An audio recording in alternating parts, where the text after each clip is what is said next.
আপনাকে কি ভুলতে পারি? ঠিক থিরা চালি। স্যার, আপনাকে কি ভুলতে পারি?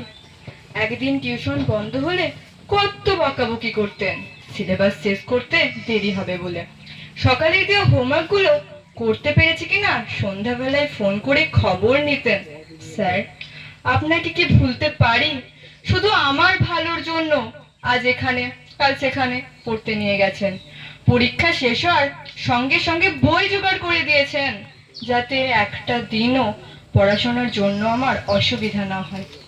মাস শেষে সবাই যখন বেতন দিত, আপনি সঙ্গে সঙ্গে বলতেন, তোকে কোনো বেতন দিতে হবে না, তুই শুধু ভালো রেজাল্ট কর, তাহলেই হবে।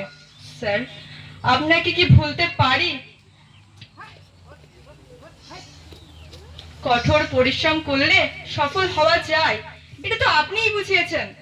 জানেন স্যার, খুব মিস করব প্রতিদিনের সকালগুলো, পাখিদের কলরব, পতঙ্গদের গুঞ্জন এবং সদ্য ফোটা ফুল দেখার অনুভূতিগুলো।